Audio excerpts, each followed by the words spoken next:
Please.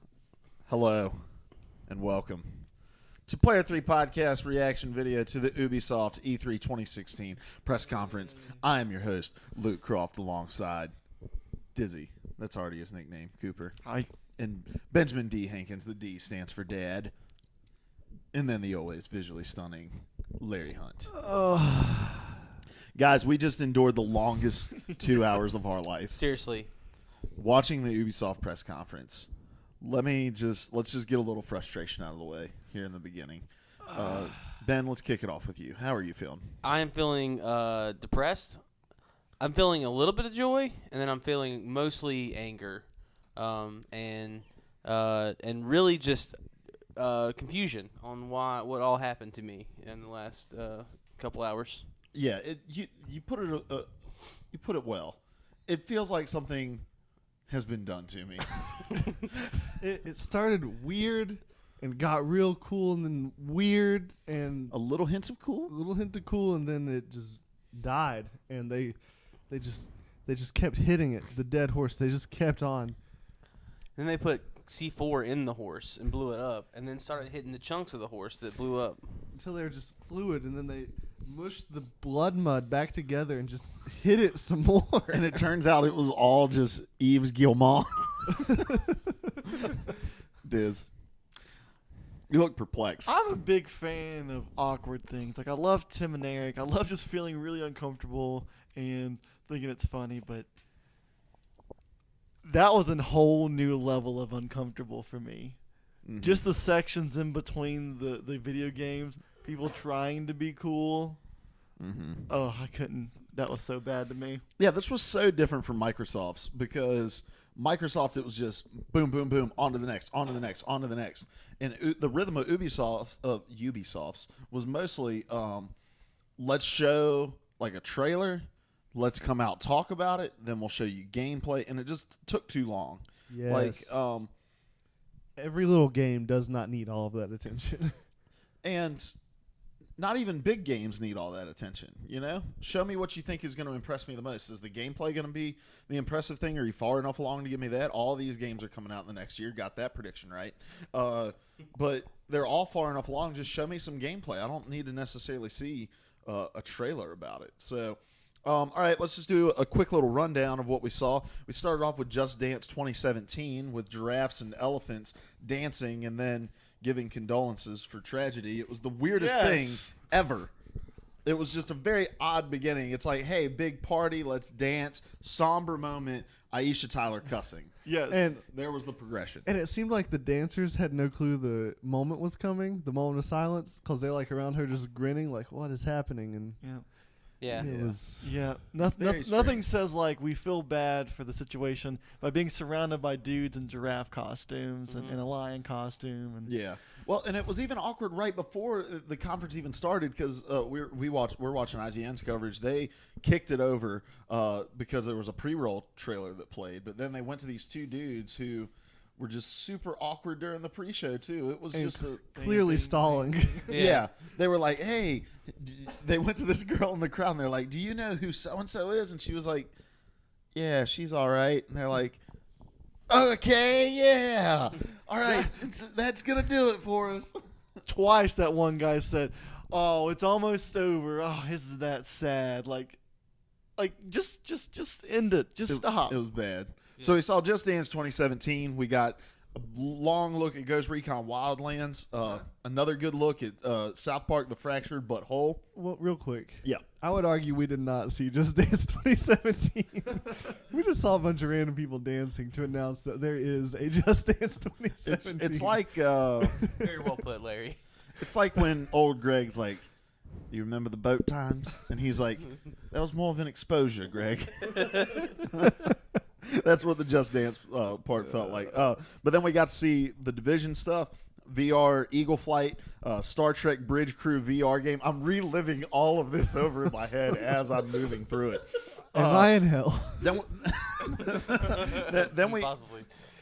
then we got a good look at For Honor, which was cool. Then yeah. Grow Up. Then I wrote "Kill Me." then I wrote "No, seriously, please kill me." Then we got Trials of the Blood Dragon, which is Trials Fusion, getting the Blood Dragon treatment. Then Watch Dogs 2, the announcement of a Watch Dogs film. Oh, before that we got a deeper look at the Assassin's Creed film, and then all too long of a look at a game called Steep, which is just go in YouTube GoPro, and that's the Red game. Bull Extreme Yeah. hang gliding. So let's talk about what we didn't like, just to get it out of the way. All right, a game in particular that stuck out to you. But I think talking about the stuff we do like is going to be shorter. But let's do the don't like, and that way we can end on a positive before some of us go and dine together. This conference single-handedly destroyed any hope I have in VR. Those games were freaking awful. The eagle flying game, crappy graphics, crappy game type, looked boring. And you're then shooting voice. And the Star Trek is basically a button pressing. It should be called Setting Select VR. Yeah, you're just looking at a console, pushing buttons. Like, I don't want to get rid of my button controller to go into a virtual world to push freaking buttons. Good point. Ben? What did I not like about this conference?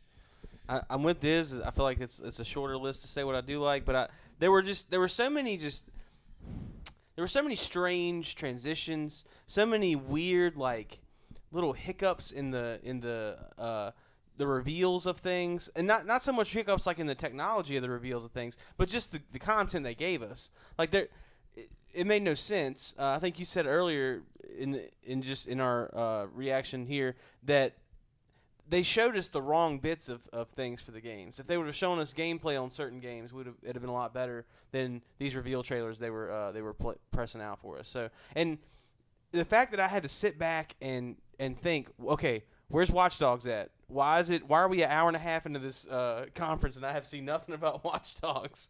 Or why are we so far into this conference and it's not over yet? Yeah. I had to sit back in my chair and wonder exactly how much bleach do you have to drink in order to kill yourself. I literally started playing a mobile phone game. That was more Looking at exciting. all these next gen games being revealed to us, and you're like, I'm just gonna play this mobile game, guys. How about you, Diz? The part that I didn't like. Just one part you did. Okay, the part I didn't like was the Star Trek game. I've always been a closet Star Trek fan. It's always been kind Traitor. of yeah, exactly. That's why I say closet. And the reason why they had the actors on there was not to be like, oh, this is cool. We got Star Trek people. They got actors on there because they could act like they liked it. They could act like it was good. And because they'd never played a video game. Exactly. Yeah, some of them were old enough that they were probably legitimately blown away. Like, when they showed the actors more than they showed the game, because when they showed the game, the characters were just Very rigid. He's acting very rigid right now for our it's, purposes. and then you'd see a very stiff finger kind of push a button, and they're like, whoa, ha ha! It's absurd. It was absurd. Yeah. The character movement reminded me of N64 GoldenEye. Mm-hmm. And the dead, unmoving eyes just painted onto the head. It's just, what year is this?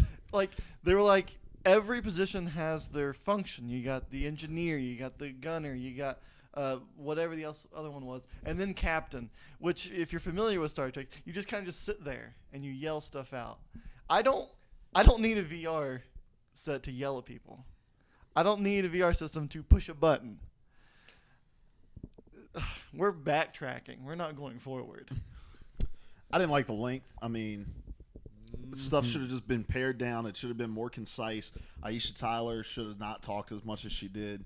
And I don't hate Aisha Tyler like a lot of people. It's just, it seems unnecessary, and it almost seems what's the word I'm looking for? Like they do it just despite the comments they get, because this is every year where it's like Aisha Tyler's not adding anything to this. We want to hear from the people that are making these games, not hear a bunch of backhanded jokes about gamers like she continually did in this conference. There was a lot of French jokes too. That was really kind of weird. She only had 3 profanity instances, Which was insane. for the record. Which was crazy. The record went to South Park. Yeah.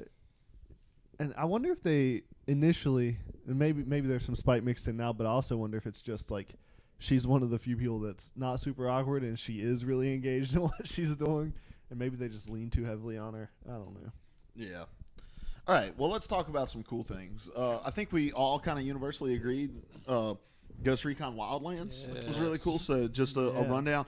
The story is about a drug cartel who overtakes Bolivia, turning it into a narcotic state, not a narc state, because that's snitches get stitches. a narcotic state. The whole game can either be played single player or up to 4-player co-op.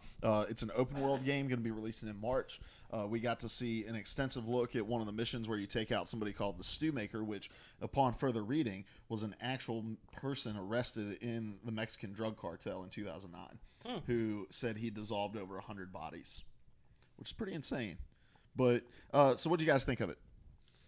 It looked like a blast, and the commentary was hilarious. The guys playing it didn't really seem to know what they were the whole, all right, go stealth mode. And then this dude just starts opening up fire with an unsilenced weapon and breaking windows, and then they use a helicopter in stealth mode. I don't understand. Yeah, the commentary really was hilarious. Our commentary. Yeah.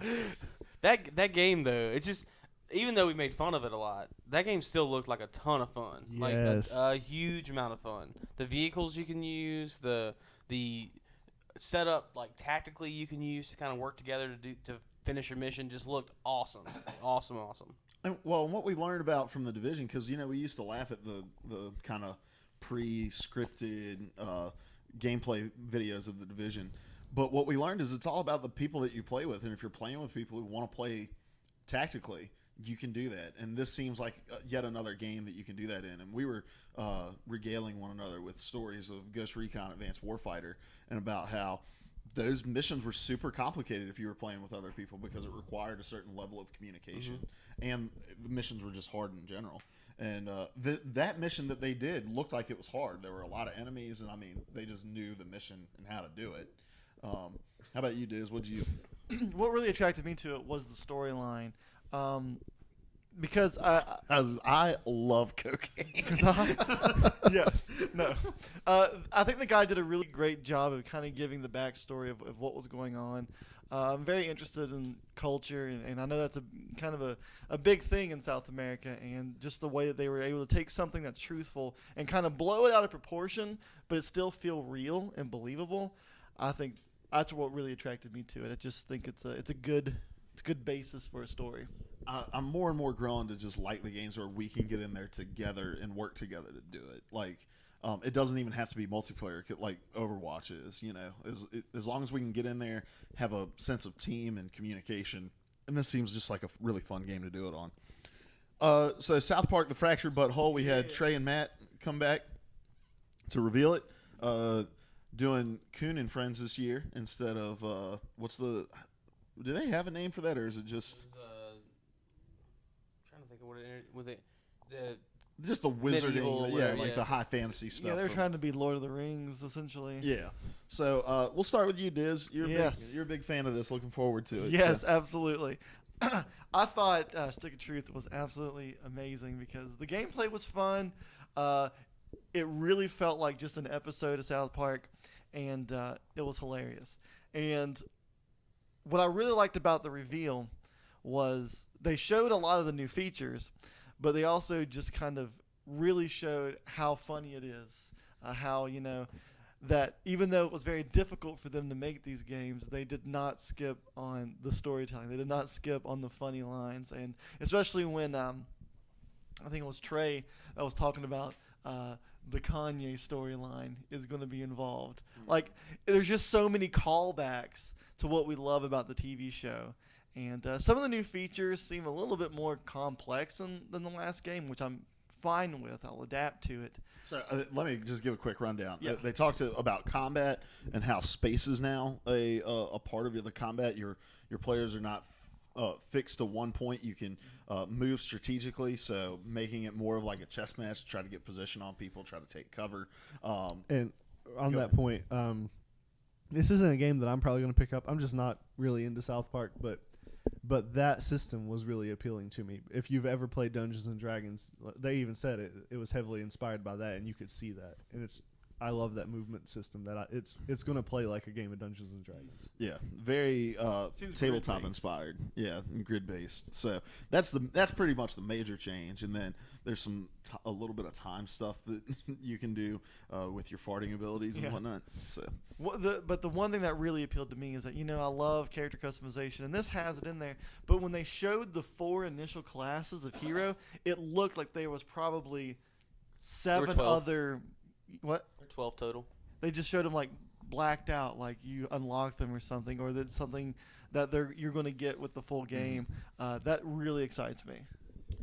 one of the things I loved about Stick of Truth is, well, and you hit on it, that it feels like an episode. Like so many of these licensed games from really funny properties like TV shows and movies fail to translate. But the fact that we're now running on consoles that can recreate the almost exact art style of the television show really helps with these South Park games. And so, I mean, we were dying laughing at just the little bit that they showed there in the very beginning. And I just imagine that's how it's going to be the whole way through. Your backstory. Ben? Everything's pretty much been covered on my end. I feel All right. like everything that I would say would be out. Word. All right, well, they showed some Division stuff. We talked about the Division stuff with Microsoft, but they're also giving out 3 outfits that nobody cares about that Aisha Tyler tried to say she was Yeah. What so a cop-out. excited about. So excited Such a about. cop Like out. tearing up over it. It was Awkward. weird. Yeah. Let's talk about For Honor.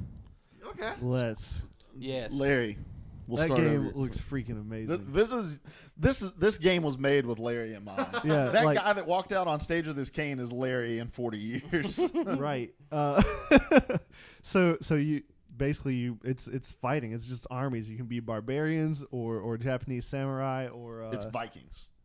Vikings, Yeah. barbarians. You know, It's Vikings, Larry. you're right. Like Crusaders. It You're seemed to be. Samurais. And or Crusaders? knights, crusaders. Yeah. And the stories seem to be like Apollyon, the goddess of war. Isn't it traditionally a god of war?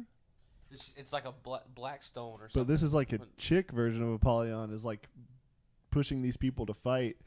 So I don't know where they're going She's with not that actually story. a but- goddess, I don't think, though. Oh, I think they okay. just depict her as a person, like a leader of this other group. It's like a 4th faction, Okay. I think. I don't know. Maybe I'm wrong. I don't know, but anyway, just this it's just big sword fights. It's massive scale sword fighting. I've never seen that in a game, really.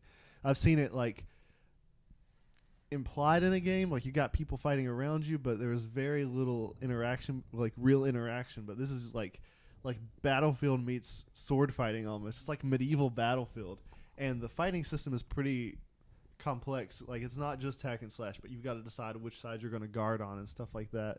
It looks like a whole lot of fun. Yeah, so like you've got these kind of small like minion kind of characters that you go in, and that's more of the hack and slash kind of you compared it to Dynasty Warriors, Ben, and it's really kind of has those sensibilities. But then you get into fights with like they're kind of like mini bosses, I guess, at the end of some of these places where you clear out all the minions, and then it becomes more of like a Bushido blade kind of deal, where it's really focused on recreating what it is to be engaged in hand-to-hand combat with swords, and like you said, looks really complex and really, really interesting. Yeah, and I think I don't know how the faction stuff's gonna work. I don't know if you'll play every faction, or if you'll be a part of, at some point in the story, be a part of everything, or do you pick a faction and you go through their story kind of. But I mean, I don't really. This is one of those games where going in, I feel like I would have a predisposition towards one faction, but I'm excited about playing every one of them. I think they all look like they have really cool backstories, really cool. I guess journeys to follow, for lack of a better word. And they fought over a puddle for a yeah, millennium. right? Yeah, it's dedication. Yeah. How about you, Diz? I've always been a big fan of the old show Deadliest Warrior. And Yeah. this just kind of seems like a better Deadliest Warrior game than the actual. Deadliest Warrior game. Yeah, it seems like the guy. I bet the guy at the Kane got a hold of that game and was like, "This sucks. I could do a better one." Exactly. I've also been a big fan of the show Vikings, so I'm with Ben here. If I get the game, I'll probably just play them the whole time. Yeah, I was gonna ask you guys which character class you would play most as. Samurai. I don't. I feel like I probably lead towards the samurai also. Viking Berserkers. And I'd be with the Vikings as well. Nobody wants. Sorry, knights. England. Yeah, Yeah. knights are just weak. Because there's two. Well, I guess samurais were driven by a code of honor as well, but they were like extreme code of honor. Like you break your honor, you kill yourself kind of honor. Mm-hmm. Whereas like the knights, it was like honor for honor's sake, and then the Vikings, it was no honor. So we Well, it's all like- kind of migrated to an extreme, and so let that speak whatever you think it may about our personalities. Actually, the honor for Vikings was to die in battle, because then you went to Valhalla. To fight some more forever. I know, and just a big team battle match of Halo. All right, let's talk about Watch Dogs. We'll wrap it up with a little conversation about Watch Dogs too. It was like if Anonymous was super cool and trendy. it was Cool Anonymous, the game. I love the trailer. I thought it was really awesome. We joked it. There were a lot of things that happened in it that were kind of stupid, kind of dumb. But I mean, overall, I like the. I'm with you. I think you said it during the trailer, Luke, that the shift they've made from what they had in the original game to this is just.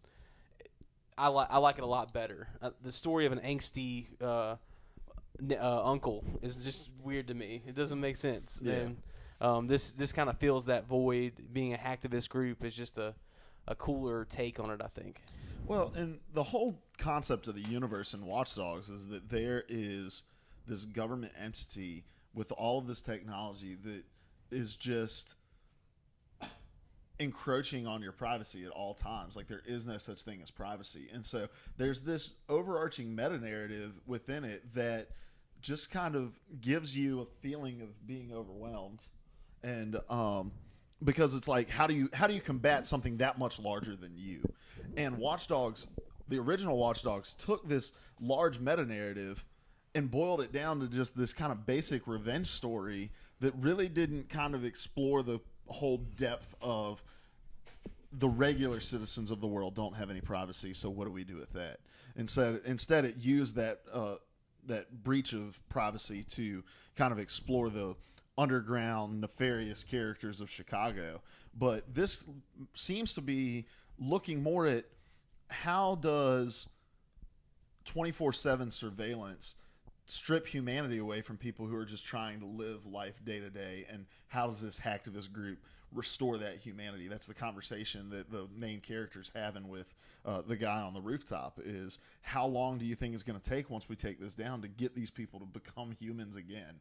And I just think that's so interesting. And they do it in a way that kind of embraces the spirit of San Francisco, which is kind of trendy, be who you want to be, bent on chaos, no real structure or order, but with a social conscience about it. And so I think just in that, it's already leaps and bounds ahead of the original Watch Dogs. If they can stay that course until November. What do you think, Diz? I know it'll be successful. It looked really good. I love the character designs, but it's just not for me personally. I feel like I've seen a lot of games look and maybe feel the same way, especially with all the drones and stuff going on in video games. But it looked good. Just not my style, so hope the best for them. All right. Well, let's go giving it a letter grade and a review and a word. We'll start with Ben. He is pondering. This is gonna sound weird. I'm gonna give it a C, because I think it was half good and half sucky. There was a lot of weirdness that happened in this show, but we also got a lot of really cool things in Ghost Recon and South Park, Watch Dogs. These reveal trailers that we are For Honor. These reveal trailers we got to see that were jam-packed full of stuff that we really enjoyed. things that maybe overshadowed the suck for a little while, made the down stuff look a little better. So I say a C for me, and reviewing a word is slow. All right, It was very slow. I also give it a C because I wanted to meet it in the middle. Because, yes, it was incredibly awkward, but that's not the developer's fault. It was just kind of a lot of the transitions, a lot of the people trying to be cool that kind of rubbed me the wrong way. But when it came to, Ghost Recon and South Park and Watch Dogs, like, those are heavy hitters. And there's nothing wrong with that. So I couldn't give a low grade. So I'm going to say C for reasons that aren't these developers' fault. And my one word review would be snooze. All right, I'd give it a D minus, and I don't want to give it an F because I don't think it failed because there were some games that were good, but even the games that were good we saw too much of. They spent too much time. They lingered on them, and again, it's about finding what is going to hit the hardest. Among a group of people like us who are constantly attached to our technology, you have a hard time stripping it away. So we are right in the demographic of people with awful attention spans. Why are you going to spend 8 minutes on one game? So even though we enjoyed Ghost Recon Wildlands or South Park: The Fractured Butthole or For Honor or even the Watch Dogs stuff, like there was just too much time spent on it. And then my review in a word is Are We Fellow Kids. It's all smashed together. So there's a subreddit called We Fellow Kids that just posts old people who are trying to be young people. And anytime I watch one of Ubisoft's things, I think they are the epitome of We Fellow Kids. Zebra Pit intro is all you Dude, got to when say. they rubbed that dude's head, Oh, man. And he gave him that hideous look as he's coming down the aisle. so mad. It was awesome. I want to interview that guy. You think I could sell a pitch interviewing the guy who got his head rubbed at the Ubisoft thing? Maybe. About what was going through his head? BuzzFeed the may buy it. fingers. All right. The fingers of that guy's hands are going to his head. I'm giving it a D as not D minus. I'll go with a D. Had some great games to offer, but like you said, just way too much extra. It was so boring. They made me suffer through this. I hope that you didn't get to watch this conference, and I would recommend finding a video that will show you the highlights if you didn't. Or just catch the games you're interested in. Yeah, the highlights. Oh, the highlights. Yeah, that's what it is. Well, it's my fault. Because it is not worth suffering through. Skip around if you need to, but don't sit down and make yourself watch this whole thing. It reminded me a whole lot of the Super Bowl this year, where it's like we sat through the whole thing. The final score looked like it was a good game, but really you could have gotten away with just watching SportsCenter the next morning. Yeah. On it. This could have easily been an hour instead of 2 hours. Yeah. This did not need to be this long. Yeah. I am genuinely angry with you, Ubisoft. Review in So, a word?